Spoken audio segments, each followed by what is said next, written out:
बच्चों, let's see this question. So the question over here says, select the option that shows the correctly identified u, x, y, z in a developing dicot embryo. So हमारे पास ये एक diagram given है जो कि हमारे developing dicot embryo का diagram है। हमें फोर डिफरेंट ऑप्शन दिए गए हैं जिसमें से हमें बताना है कौन सा करेक्ट ऑप्शन है। Option A is x is plumule, y suspensor, z cotyledon and u radical. Option B, x plumule, y suspensor, z radical and u cotyledon. Option C, x suspensor, y cotyledon, z radical and u plumule. Option D is x cotyledon, y radical, z plumule and u suspensor. So हमें बताना है इन चारों different options में से कौन सा हमारा correct option है। नाउ द गिवन की concept here is dicot embryo. So dicot embryo क्या होता है? अब डाइकॉट हम जनरली डाइकोटिलेडन्स को बोलते हैं। सो डाइकॉट एम्ब्रियो जो होता है ये हमारा एक अर्ली डेवलपमेंटल स्टेज होता है। So this is a early development stage. So जो डाइकॉट्स होते हैं वो कैसे डेवलप करते हैं वो इस स्टेज में हमें पता चलता है। सो ये जनरली हमारे प्लांट्स का स्टेज होता है एंड इसमें जो हमारे डाइकोटिलेडन्स या फिर हम जिसको डाइकॉट्स बोलते हैं ये उससे रिलेटेड होता है, ये उसका एक स्टेज होता है। नाउ अब अगर हम बात कर लेते हैं इनकी कंपोनेंट्स में, तो अब अगर डाइकोटिलेडन्स की बात करते हैं हम, तो डाइकोटिलेडन्स में देखा जाता है that they have two seed leaves.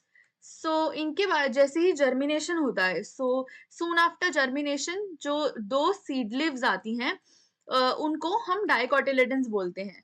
सो अब ये जो होती हैं जर्मिनेशन के बाद सबसे पहले आती हैं और ये अगर इनका हम लोग रोल देखें तो इनका रोल होता है इन नरिशमेंट।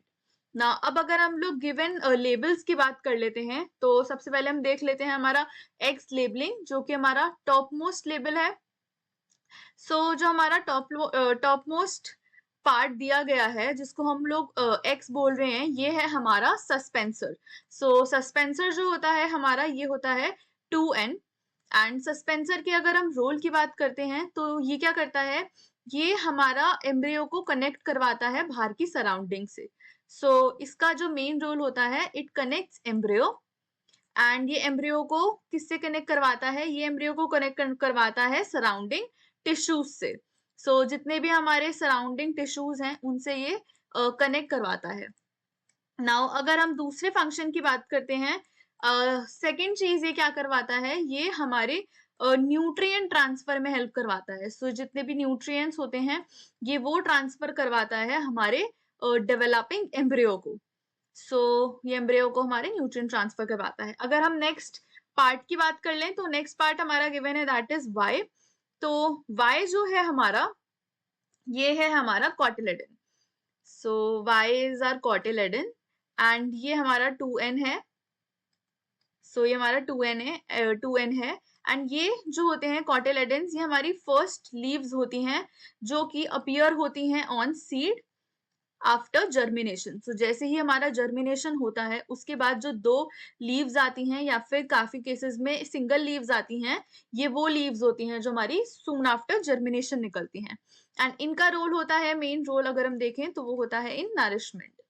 नेक्स्ट अगर हम बात कर लेते हैं नेक्स्ट पार्ट की, सो नेक्स्ट हमारा पार्ट गिवन है that is Z। So Z जो है हमारा ये हमारा मिडिल पार्ट गिवन है।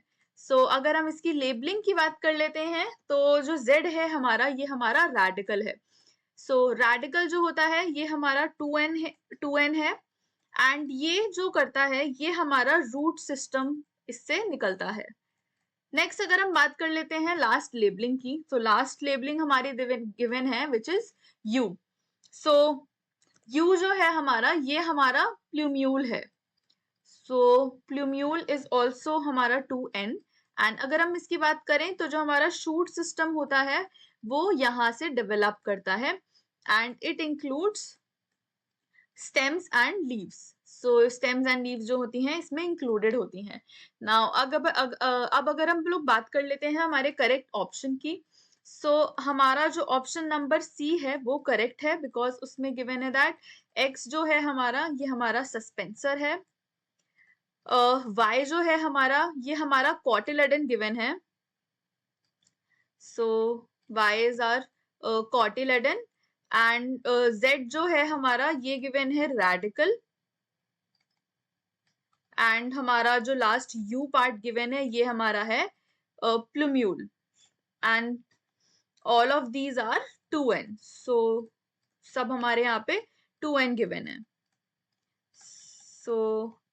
So therefore the correct answer for this given question is option number C, that is X suspensor 2n, Y cotyledon 2n, Z radical 2n, and U plumule 2n. Hope you understood it well. Best of luck.